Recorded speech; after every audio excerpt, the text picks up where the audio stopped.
Hola, este es mi 29º día y voy a continuar con mi libro. Pero como se ve, a pesar de tan colosales dimensiones, los aumentos obtenidos no pasaban de números redondos de 6.000, pero 6.000 aumentos no aproximan la Luna más que a 39 millas y solo dejan percibir los objetos que tienen un diámetro de 60 pies, a no ser que estos objetos sean muy prolongados. Ahora se trataba de un proyectil de 9 pies de ancho y 15 de largo, por lo que era menester acercar por lo menos a la Luna la distancia de 5 millas y producir el efecto aumento de 48.000 veces. Tal era la cuestión que resolver observ el observatorio de Cambridge, el cual no debía de tenerse ninguna dificultad económica y por consiguiente solo había que pensar en resolver las materiales. En primer lugar, fue preciso entre el telescopio y los anteojos. Estos tienen ventajas sobre los telescopios en igualdad de objetividad.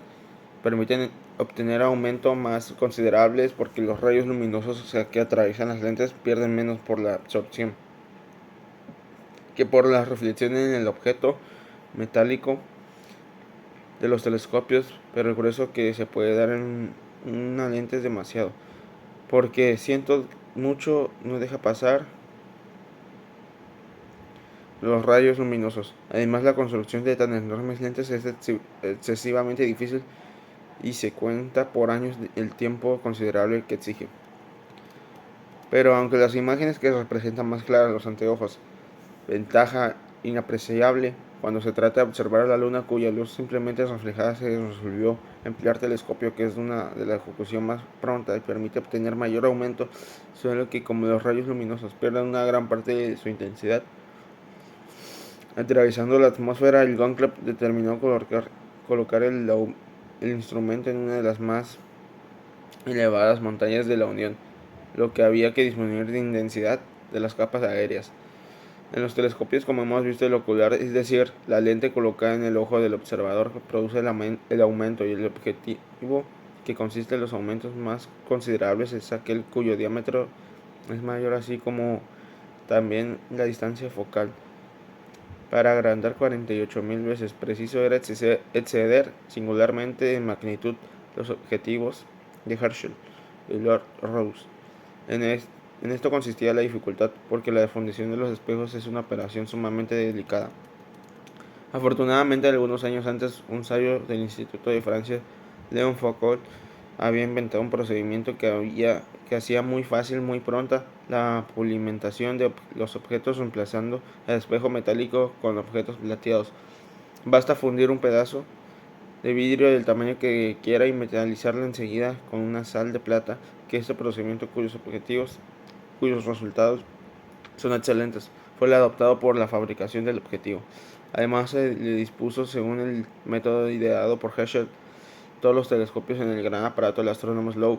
La imagen de los objetos, reflejada por el espejo inclinado hacia el fondo del tubo, venía a presentarse en el otro extremo en que se hallaba situado el ocular. De esta manera, el observador, en lugar de colocarse en la parte inferior del tubo, subía a la superior y allí, armado de su carta, abismaba su mirada en el enorme cilindro. Esta combinación tenía la ventaja de suprimir el pequeño espejo destinado a volver a enviar la imagen ocular. La imagen, en lugar de dos reflexiones, no sufre más que una. Hay, consiguiente, hay por consiguiente un número menor de rayos luminosos extinguidos, por lo que la imagen parece más debilitada y se obtiene mayor claridad. Es una ventaja de toma preciosa en la observación que debía hacerse. Tomadas estas resoluciones, empezaron los trabajos según los cálculos de dirección del observatorio de Cambridge. El tubo del nuevo reflector debía tener 280 pies de longitud y su espejo 16 pies de diámetro. Por lo colosal, semejante instrumento no era comparable a aquel telescopio de 10.000 pies, 3 kilómetros y medio, la de longitud que el astrónomo Hooke proponía construir por algunos años atrás. A pesar de lo que la colocación del aparato presentaba grandes dificultades, en cuanto a la cuestión del sitio, quedó muy pronto resuelta. Tratábase de escoger una montaña alta, y las montañas altas no son numerosas en los Estados Unidos. En efecto, el sistema orográfico de este gran país reduce dos cordilleras en una mediana altura entre las cuales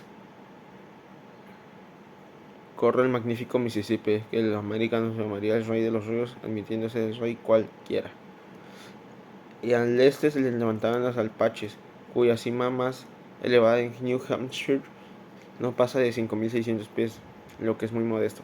Al oeste del contrario se encuentran las montañas rocosas, inmensa cordillera que empieza el estrecho Magallanes, sigue la costa occidental de la América del Sur bajo el nombre Andes o Cordillera, salva el Istmo de Panamá, corre atravesando América del Norte hasta las playas del Mar Polar.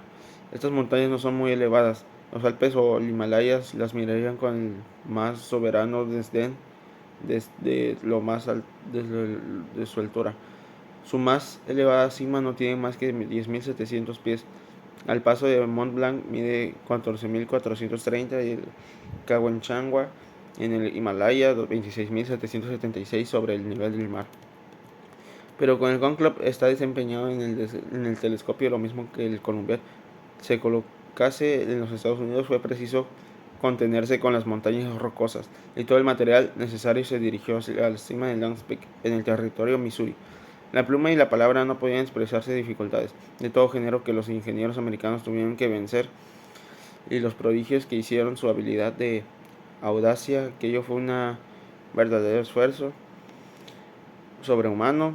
Hubo necesidad de subir piedras enormes, colosales, piezas de fundición, abrazaderas extraordinario, pesos gigantescos, piezas cilíndricas. El objeto pesaba solo más de 20.000 libras más allá del límite de las nieves perpetuas, a más de 10.000 pies de altura. Después de haber atravesado praderas desiertas, bosques impenetrables, torrentes espantosos, lejos de todos los centros de población, en medio de regiones salvajes en que cada pormenor de la existencia que se convertía en un problema casi insoluble, y el genio americano triunfó en tantos y tan inmensos obstáculos. Menos de un año después de haberse principiado los trabajos en los últimos días del mes de septiembre, el gigantesco reflector levantaba en el aire un tubo de 380 pies. Estaba suspendido en un enorme andamio de hierro, permitiendo un mecanismo ingenioso dirigirlo fácilmente hacia todos los puntos del cielo y seguir los astros de un horizonte durante la marcha del espacio. Había costado más de $400.000. La primera vez que se enfocó la luna, los observadores experimentaron una sensación de curiosidad, la inquietud de un mismo tiempo. ¿Qué iban a descubrir en el campo de aquel telescopio que aumenta de 48.000 veces los objetos observados? ¿Poblaciones? No, nada de la ciencia que no conociese. Ya y en todos los puntos de su disco de la naturaleza volcánica de la luna pudo determinarse con precisión absoluta. Pero el telescopio de las montañas rocosas, antes de prestar sus servicios del cónclave, los prestó a inmensos a la astronomía. Gracias a su poder de penetración, las profundidades del cielo fueron sondeadas hasta los últimos límites. Se pudo medir rigurosamente el diámetro aparente de un gran número de estrellas, y el señor Clark del observatorio de Cambridge descompuso la nebulosa del Cangrejo en esta constelación del Toro, que no había podido reducir jamás al reflector de Lord Rosse.